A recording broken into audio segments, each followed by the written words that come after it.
What's up, y'all? It's QB1. I'm here with the Lobster, and it is time for our favorite segment, Winners and Losers. We've got Papa Bear in the house. In the house. He's in the house. Here we go. All the way from snowy Chicago. Got 3 different divisions represented here. Who's going first? What are we doing? Okay. You know what? I'm not even going to give you a chance. I'm going to go ahead and take it. I guess he's going to go ahead and take it. My loser of the week, because I really, really love this guy. Like I said all year, this guy is a future MVP winner. He dropped the ball this weekend. Literally. Arizona Cardinals, Kyler Murray. Must-win game to get into the playoffs. Playing against a depleted 49ers unit with some of their top defensive players out. You come out and go 31 for 50, 4 yards an attempt, no touchdowns, and a pick, and you're sacked 3 times, and you only score 12 points in a must-win game. Kyler Murray, you got to do better, man. I've been hyping you up all year. I still believe in you. I still think you're the guy. I still think you're one of the futures of the quarterback position. You got to give me more than this, though. I know you've been hyping him all year, and I've kind of been hard on him. Mm-hmm. He really looked bad in this game. Possibly his worst game of the year that I've just watched with my eyes. Yeah. Throwing off his back foot all game. Not making decisive reads.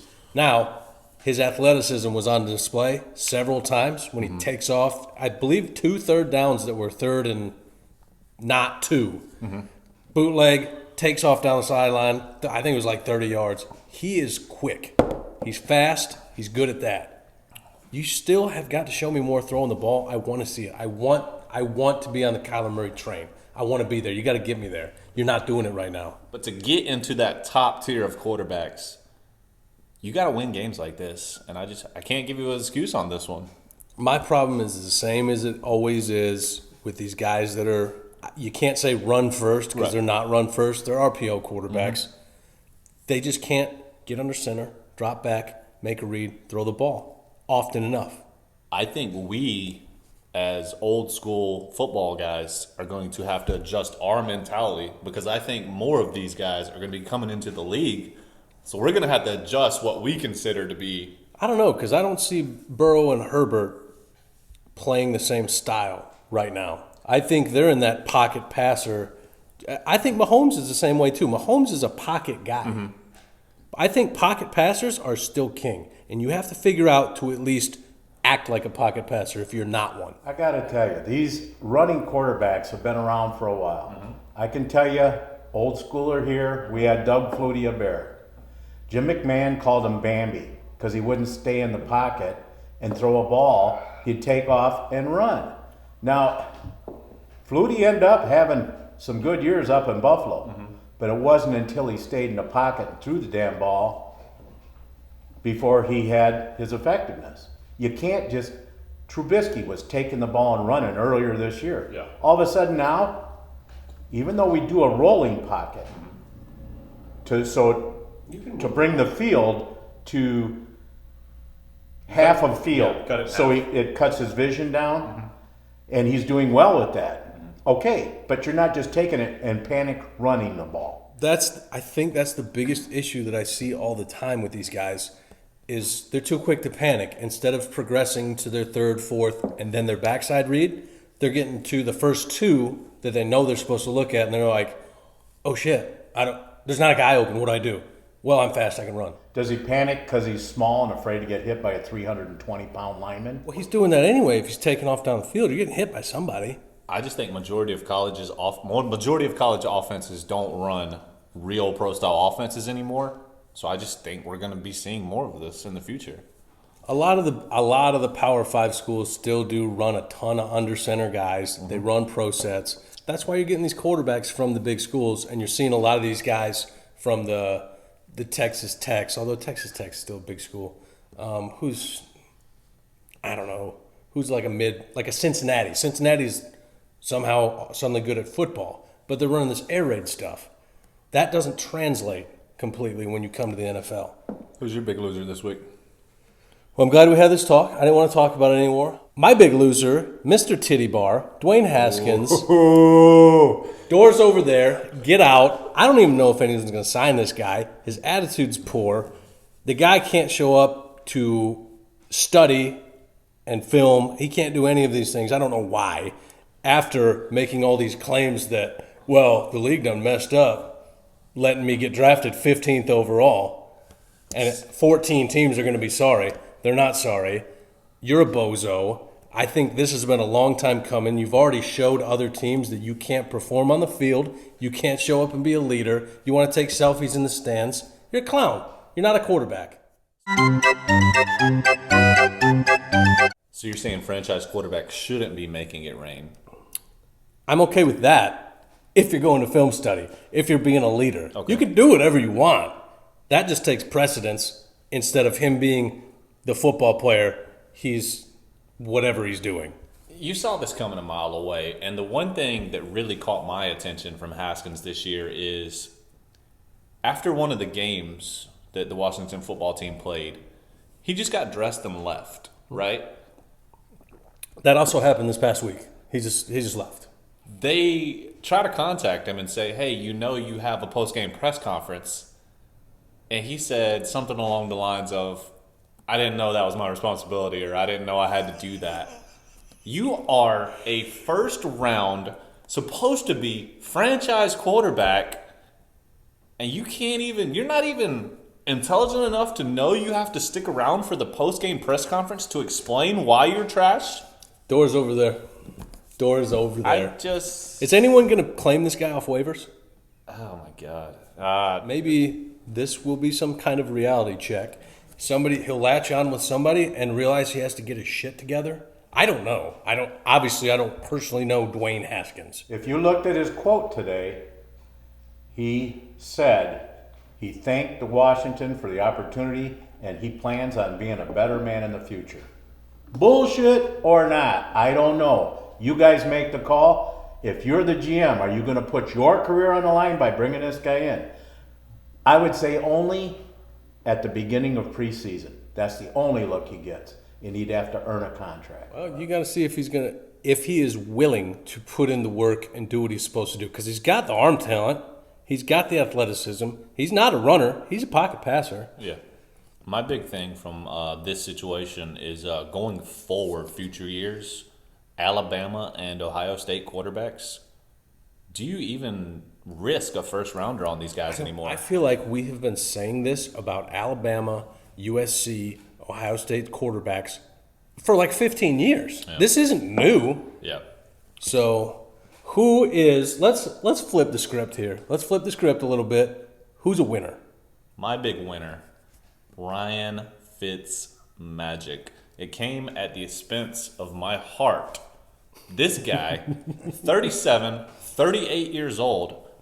I don't like you because of what you did, but I have to give you the props. This guy comes in. He gets benched for no reason. He comes in. He's Mariano Rivera closing the game out. Comes in, takes him straight down the field, starts taking the top off. I'm not going to talk about Tua because I'm going to talk about that later. Fitzmagic comes in. He's airing it out. He's slinging it, throwing 60-yard touchdowns. End of the game. Raiders should easily have the game won. Fitzmagic comes in. Can't even see where he's throwing the ball. Face mask is getting ripped off. He's looking this way. He slings it 40 yards down the left sideline. Face mask. Hail Mary completed. Game-winning field goal. Dolphins walk off. This is what Fitzmagic does. He can't sustain it for a long period of time, but for these little short glimpses, he's the magic man. Now you see him. Now you don't. Mm-hmm. I don't know what else I can say about this game because you just said everything. Mm-hmm. But you're right. That's what Fitzpatrick does. And Fitzpatrick should still be in the game for the Dolphins. Why are we playing musical chairs here every time Tua starts sucking? You're a playoff team right now, probably. We're going to get to that. Stop it. We're going to get to that. We're getting there. Fitzmagic, journeyman, backup quarterback, well-traveled. He has been compensated throughout his career. If you ever want to see what a backup quarterback in the NFL makes when they're in the league for 10 to 15 years, look up Fitzmagic's career salary. Your mind will be blown. Now my mind's blown. I don't know what to do. I don't know if I have a winner or not. Who's your big winner?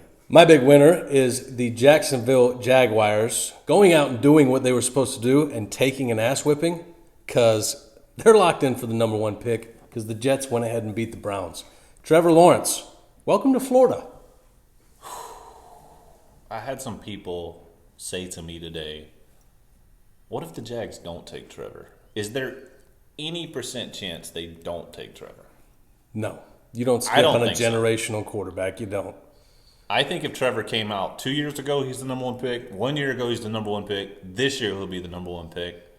But if you look at the statistics, quarterbacks that are taken on a top 5, quarterbacks are taken in the top 5, and they're put onto horrible teams, statistically, historically, it never works out. It's very low, slim % chance it works out. I hope that's not the case for Trevor, though. I want to see him be successful. Well, you saw what Andrew Luck did when he went to Indy. Bad team. Was pretty much bad the whole time he was there. Very they rare. gave him no line, but they were still successful. It's an anomaly if you look at the stats. It takes more than a franchise quarterback to turn a team around, but we'll see. You got to get linemen to surround this guy. They waited too long in Indianapolis to bring in Quentin Nelson and other quality linemen. And so you busted up your franchise quarterback, you busted up your Super Bowl. Let's not be stupid here. If you draft Trevor Lawrence, you're spending your next 3 picks on linemen, and I don't care where they come from, and you may end up buying a few on the market because they're going to want to block for this guy. I think Jacksonville is not as bad as they're playing this year, and I think they will build around Trevor, and I think there will be a lot of young talent on the team. There already is. James Robinson's a stud in the backfield. They've got young receivers. They've got DJ Chark, Keelan Cole, D.D. Westbrook, who's hurt. But Minshew has had success with these guys. Their defense, as soon as the Boye, Ramsey, that kind of went away, they've been trying to rebuild, and I think they've got a good start. They drafted Clavon Chasen from LSU. They drafted Josh Allen from Kentucky. I think they're going to be okay, and I think this Jags team will be better sooner than later. I look at everything in the NFL from a financial perspective. That's the most interesting way to look at it for me. Jacksonville has one of the richest owners in the league. He should have no problem opening up the checkbook to bring talent in. The other thing that will help them, no state taxes in Florida, should be able to attract people. I just, I feel like Trevor's a South Carolina guy. He's been here. I don't want to see him come in and get roughed up like Burrow did this year, I think that happens to a lot of rookie quarterbacks. That's just part of growing and part of being that rookie quarterback that starts right away. You're going to a bad team. That's just what's going to happen when you're a rookie quarterback drafted in the top 15 like you're talking about. I think it'll be okay, and I think the Jags will be relevant soon, like I said. I also know that he'll never come out and give his honest opinion, but I would truly like to know if Lawrence would have preferred to go to the Jets or to Jacksonville just because of the sheer marketing dollars that would come along with being the quarterback in the Big Apple. Well, you won't hear that until he's at the league. Yeah. I got a loser. Here we go. You guys have not been listening to me. Here we go. I'm telling you, the big loser is the fans. We've missed out on all the cheerleaders this year. It's killing us. There was one photo shot in a Dallas game, and they were up in the second level as ushers. They had them all spaced out because of COVID, and you couldn't even hardly see the pom-poms, let alone the pom-poms. So, just saying, big losers. Where's the cheerleaders? Don't tell that to a Steelers fan. They don't have cheerleaders in general at all. We don't believe in cheerleaders. We're about football. Virginia got rid of our cheerleaders, too. But old man Hallis had them. It just goes to show you. You can have a man running a franchise or a woman running a franchise, and then shit happens. That's all I'm saying. Shit does happen. You heard it here first. So those are our Week 16 winners and losers. Like you said, if you got somebody you thought was a bigger winner, bigger loser, drop it in the comments. We'll hit you guys back like always. But we appreciate you. Like always, let us get that like, share, follow, guys. See y'all. Appreciate it. Yeah, I'ma drink till I throw up, and you know, my mind is stuck, I'm puffing, you know, I just don't give a fuck, here we go, yeah.